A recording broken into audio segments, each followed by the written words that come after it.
तर मग या मालिकेत 13 नायिका मिळून प्रियाचा खेळ कायमचा संपवणार आहे. प्रिया ही अधिराज सोबत आता लोणावळ्याला फिरायला जाते, पण मात्र तिला आता संतोषला तिथून पळायचं असतं. कारण आता खून करताना एकच साक्षीदार असतो, तो म्हणजे संतोष. तो आता लोणावळ्याला पोलिसांच्या ताब्यात असतो. त्यामुळे सायली आणि अर्जुन तिथे न पोहोचावे म्हणून प्रियाची सगळी धडपड सुरू असते. अधिराज सायलीला फोन करून सगळं सांगतो की प्रिया मला फोर्सफुली लोणावळ्याला घेऊन चालली. त्यामुळे आता प्रियाला रंगे हात पकडण्यासाठी सायली सगळं काही आता अश्विनला सांगते. तर अश्विन आता सायलीला म्हणतो की पण तन्वी तर बँगलोरला चालली. सायली म्हणते की प्रिया खोटं बोलते, आता तुम्ही लोणावळ्याला जाऊन तिथे रंगे हात पकडा.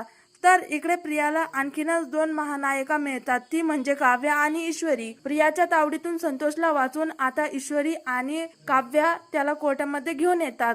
त्याचमुळे प्रिया आता पूर्णपणे एकटी पडली आहे. सायलीच्या मध्ये तिला सगळ्यांच्या आल्या आणि मालिकेच्या या महापर्वामध्ये लवकरच प्रियाचा खेळ खतम व्हायला सुरुवात होईल.